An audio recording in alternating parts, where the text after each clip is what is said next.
Hello, sports fans, and welcome to another edition of Scott Sports 101. I'm Scott Trella. We'll talk Cavs and NBA basketball. We'll talk Indians and Major League Baseball. We'll talk Ohio State and college football and Browns and NFL football. But first, here is today's Scott Sports 101 trivia question, and with it being Ohio State Michigan week, and they're playing each other this weekend. This is a college football trivia one. What former Michigan wide receiver, kicker / punt returner became famous before winning the Heisman Trophy? He was also well known for striking a Heisman pose after scoring a touchdown against Ohio State. I'll have the answer later in the broadcast. The Cavs lost to the Detroit Pistons 113-102 at Little Caesars Arena in Detroit last night. Colin Sexton had 18 points, 4 rebounds, 1 assist. Jordan Clarkson with 16 points, 4 rebounds, 4 assists. Rodney Hood with 13 points, 3 rebounds, and Hood with 12 points, 3 rebounds and 1 assist. Ante Zizek with 12 points and 6 rebounds. C.D. Osman with 10 points, 3 rebounds, and 2 assists. And Tristan Thompson also with 10 points, with 7 rebounds and 2 assists. The Cavs are now an NBA worst 2-13 record, leading into their reunion with LeBron James tomorrow night. The Cavs will take on the Los Angeles Lakers tomorrow night at Quicken Loans Arena. And I feel this is going to be an interesting game, and I just really feel Drew's crew needs to really figure out a good strategy to beat the Lakers and really figure this thing out in general. And tip-off for tomorrow's game against the Lakers is at 7 p.m. on Fox Sports Ohio and on ESPN, and it is at Quicken Loans Arena. The Tribe looks to acquire Walker Lockett. The San Diego Padres are in agreement on a trade that will send right-hander Walker Lockett to the Indians. MLB.com's AJ Caswell reports via Twitter, in exchange, San Diego will receive a minor league pitcher who doesn't need to be added to the 40-man roster in advance of tonight's deadline to protect players from the 40-man roster. For the Padres, this trade boils down to clearing some space on the 40-man roster as they look to protect as much of their vaunted farm system from next month's Rule 5 draft as possible. It's the second such trade they've made today, having already sent Colin Brewer to the Red Sox in an earlier swap. Quite likely there will be more moves for the Friars when all is said and done, which is the Padres in general.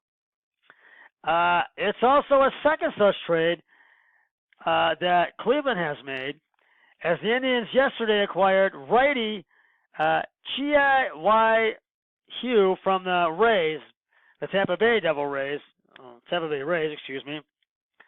and there will be more moves made before this is all said and done. Now, there is a new name to be found in the latest round of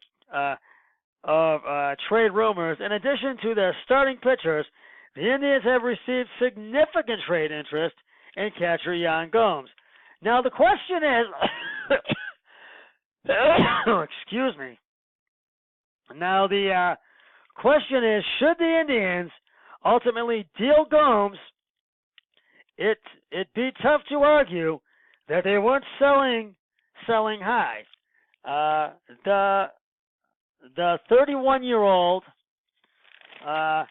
is coming off a 2018 season in which he hit for a 266 average, 16 home runs, and 48 RBIs while recording 991 fielding percentage en route to earning the first All-Star appearance of his 7-year career. Furthermore, Gomes remains under team control for 3 more seasons with a $7 million owed in 2019 and a $9 million club option for 2020 and an $11 million club option for 2021. That could also provide Cleveland's impetus for trading Gomes as the team faces the realities of a mid-market payroll. Now, according to Ken Rosenthal of the Athletic, the Indians are now scrambling to get young players. In other words, don't expect the trade talk in Cleveland to slow down anytime soon as the Indians prepare for an inevitable makeover in more ways than one. Now, do you think the Indians should trade Ron Gomes? And maybe they should, maybe they shouldn't, but I feel they should remain here. Let me know what you think. Leave me a comment on my discussion page on my YouTube channel, or go to my website, scottsports101@gmail.com. It's the college football rivalry we have all been waiting for.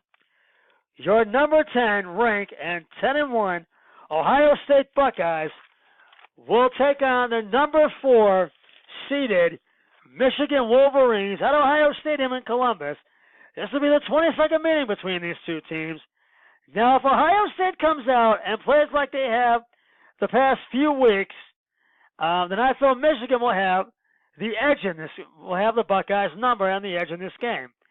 But on the other hand, if Ohio State really comes out and really dominates this game early and plays good defense as well as offense, and I feel that the Buckeyes will beat the Michigan Wolverines. Now, this is going to be a really interesting game and a really tight game. I feel it's going to come down to the wire, but we'll have to see. Urban Meyer is confident that he's confident in his players that they will have what it takes to beat Michigan on Saturday, and kickoff is at 12 p.m. on Fox. We'll talk about the Browns and last night's Monday night game in just a moment, but it is now time for the answer to today's Scott Sports 101 trivia question. What former Michigan wide receiver, kicker, / punt returner became famous before winning the Heisman? He is also well known for striking a Heisman pose after scoring a touchdown against Ohio State. Well, if you said Desmond Howard, you are correct. After winning the Heisman, Howard bounced around many teams in the NFL and did nothing of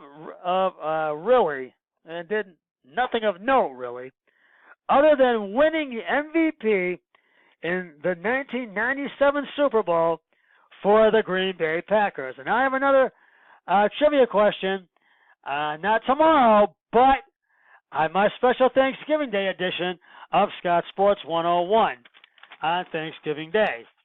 So stay tuned for that. And I'll talk about that in just a moment. Now,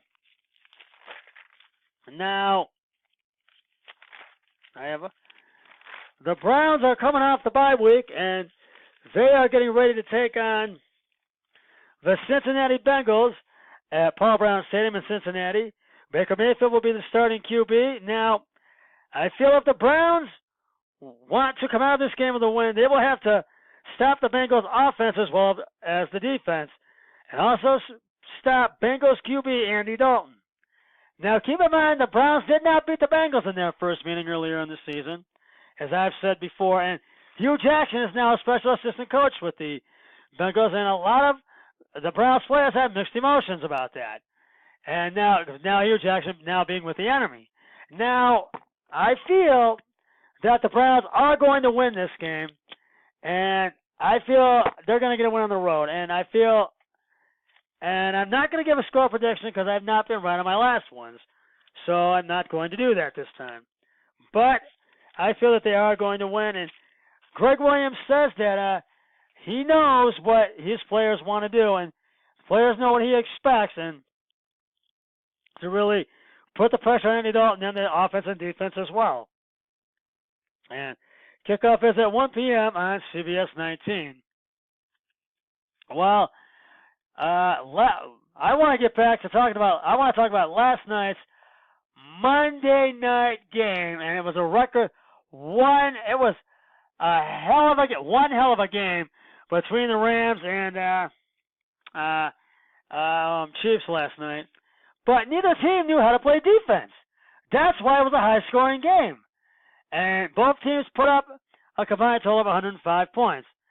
But I do feel that this was one hell of a game, and it was the highest scoring game ever in the NFL, and the highest scoring game in Monday Night Football history. So I got it. You give credit to where credit is due.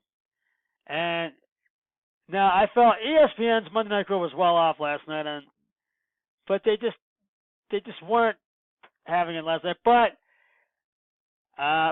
both quarterbacks got the game ball last night from me, so you gotta tip your hat to both teams. Well, that's just about gonna wrap it up for this edition of Scott Sports 101.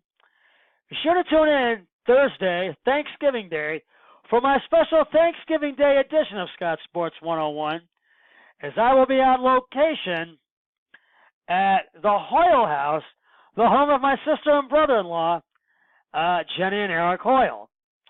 And my special guest will be my brother-in-law, Eric Hoyle, and his cousin, my cousin-in-law, Aaron Hoyle. And we'll talk about all three football games Thanksgiving Day. We'll talk about the Ohio State-Michigan game. We'll talk Cavs and NBA basketball. We'll talk Tribe and Major League Baseball. And we will also talk also about the Browns and NFL football as well. We'll talk about that. And so please tune in Thanksgiving Day for a special Thanksgiving Day edition of Scott Sports 101. But until then, always remember, be a team player each and every day in every way possible. So long, everybody. 3, 2, 1. I'm done.